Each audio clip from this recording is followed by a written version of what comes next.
Greetings. My name is Ashley Straw. I'm 27 years old and I am a person who has recovered from eating disorder, anorexia, bulimia, anxiety, panic attacks, depression. I almost didn't make this video. If I were listening to the disordered part of my mind, I wouldn't be making this video. This is the third time that I've sat down to make this video, and the first two times I decided that the shares weren't good enough, that I didn't provide a space, a clearing with enough authenticity for people to follow suit, and I'm committed that what I share provide a safe space for anyone else who wants to share their story. I created an online community called On My Mind. And I created this community because in the United States, we don't have an open discourse around mental illness. We have shame, guilt, blame, sin, judgment, make wrong. And we have people who feel like they can't talk about what they're going through because others will judge them as crazy, or they're stuck judging themselves as crazy and hopeless, so they don't speak up. If we continue in this direction, we'll have more silence. And people will keep avoiding the treatment that could really benefit them. And people will continue to make themselves wrong for going through something that's actually quite natural. It's actually the nature of the mind to cut us down. We've come to see this in extreme cases and call it mental illness, but the mind's nature is to try and keep us small and try and keep itself alive by protecting us from vulnerability and keeping us away from vulnerability with other people and getting naked in front of them, getting real naked. So it's my commitment to tell on myself, and because my journey was the way that it was, and so much of my journey revolved around secrecy and hiding, because I lived through bulimia where I created like two lives, where I had a life that I lived in the open, and then I had a life that I lived behind closed doors that I didn't talk about. And because that comes from my childhood, like when I was growing up, when I was a kid, I would keep my emotions closed away in my room. So I hadn't developed the food behaviors yet, but I was keeping myself shut away from people, and I was hiding and cultivating secrets because that has been such a big part of my life. Sometimes I don't even realize when I'm keeping a secret. So the telling on myself piece is something that I anticipate I'll be going through for the rest of my life, though I am totally open to the possibility that I might get through all my secrets at some point.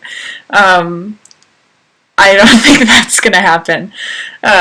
Just, because the reality is that I've been alive for 27 years and I've spent most of those 27 years telling secrets. And it's only in the last year that I really took on authenticity and being authentic with myself and being authentic with the world around me. So what I requested from everyone who's sharing is that they answer 4 questions about mental illness and how mental illness occurred for them in their lives. The first question is, what do you think of when you think of mental illness? And the reason that I chose that question is because when I think of mental illness, someone who has experienced it directly and who has experienced generations of mental illness in my family, I still think of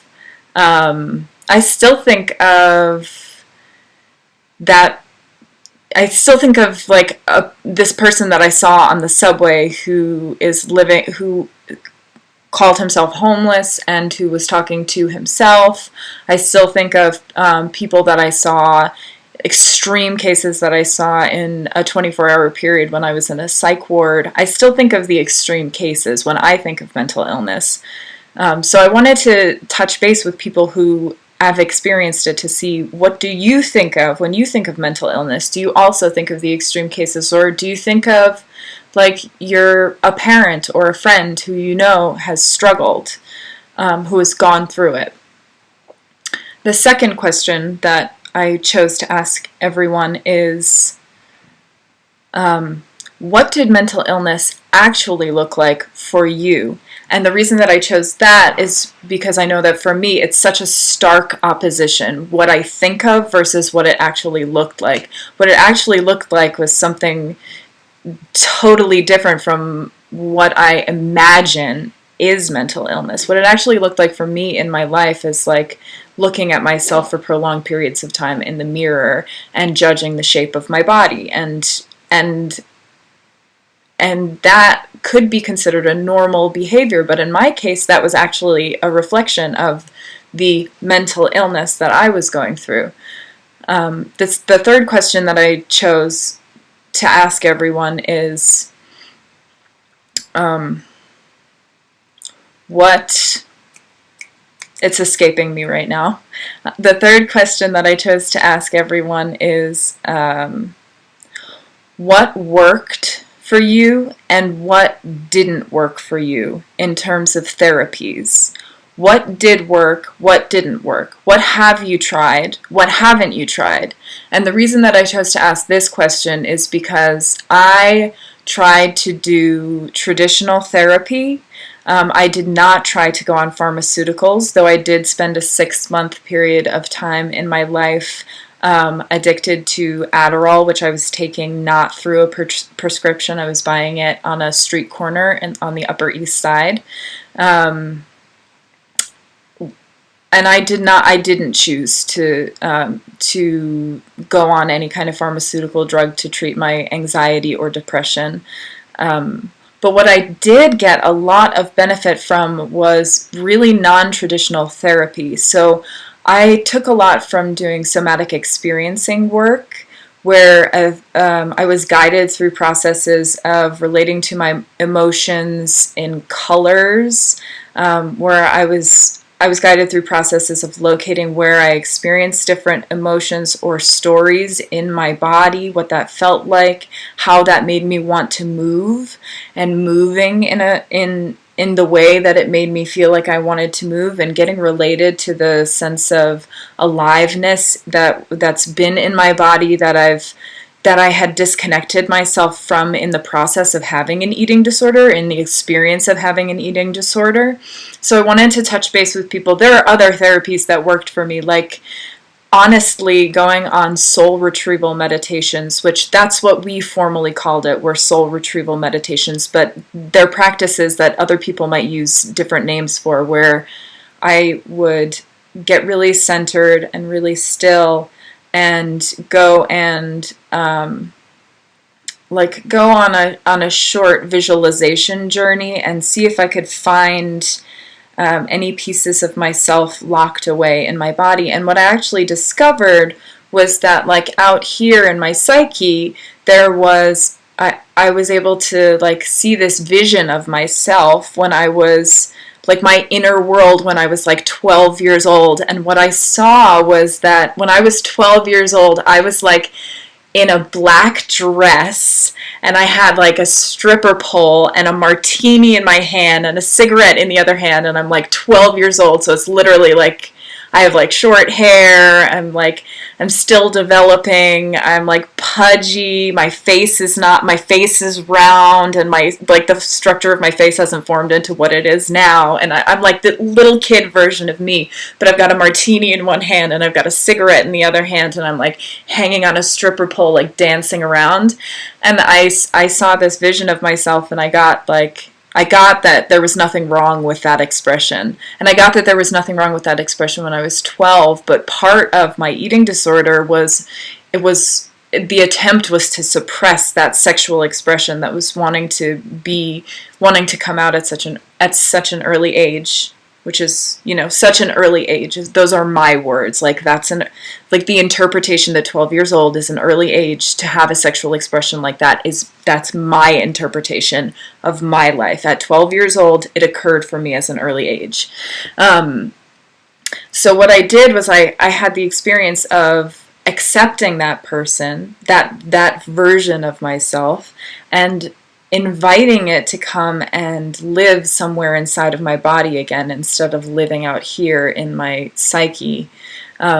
So I got to like integrate it into my heart and got to experience that if I wanted to live from that place of sexual expression, that would be okay. So really non-traditional therapies worked a lot for me. And I'm an artist, I'm a creative person, and I am really drawn to healing arts and have always been drawn to therapy and to talk therapy and to community therapy for my whole life, and have been very drawn to spirituality and Eastern philosophies my whole life. So that kind of therapy really works for me. The non-traditional stuff, yoga, meditation, yoga nidra has been an incredible practice for me in my journey. It's something that has become it's become a really central piece of my spiritual practice, my healing, my self-development. The fourth question that I requested that everyone answer is, how did mental illness actually occur for you? Like, what was the experience of mental illness actually like for you? And the reason that I asked that question is because the reason that I asked how does it actually occur for you is because in my journey I've talked to people who they experience mental illness as like a spiritual presence that came and visited them. I experience it as like me, myself, as like there's the me, the like real me, the beingness that is me, the expression of me that is not a thing and cannot be defined and cannot be boxed or limited. That thing, that like this source of power, that thing is perfect. That is actually who I am. But what I experience mental illness as is I experience that like somewhere in my upbringing I started to like get hurt. I started to get really hurt by what was going on around me, what I perceived, and so I developed a series of coping mechanisms that all got tangled up with each other, and they served to separate me from the world so that I could stay safe. And those mechanisms, they got so bunched together that they sort of like created this almost like a structure that kept me inside. So that's how I experience mental illness. Other people experience it as something that is coming from inside of them. They experience themselves as having a baseline of being mentally ill, and so they consider health a place where they're taking care of that thing that is ill within them. And there overlap in all kinds of disciplines. Like the Buddhist frame of mind is gonna say that like the ego is not well. The ego is not where we want to be living from, and so like mental illness could be really deeply related to the Buddhist concept of the ego. So in seeing how I relate to it and hearing how other people relate to it, I thought it would be really interesting to gather all of these perspectives and to share them with everyone, because the purpose of this really is that people walk away from having seen these videos, getting that mental illness is not just that guy on the train who is talking to himself. And mind you, pun intended, that guy on the train who is talking to himself is also perfect, is also beautiful. He's also just right. Just right. So this is an introductory video sharing all about this project, and from here I'm committed to creating my share, which I will share with the network of people who have already committed to taking part in this process, who I'm deeply grateful to, and who I get to be who I am because they're being who they are. And they've been tremendously supportive to me throughout my whole life, and will continue to be a network of support for one another, and to grow together, and to expose ourselves, to expand ourselves. But if you feel moved by this video, I would really urge you to get in touch with me, and I'll walk you through the process of sharing. I'm very, very happy to do that. I'm happy to walk anyone through a process like that.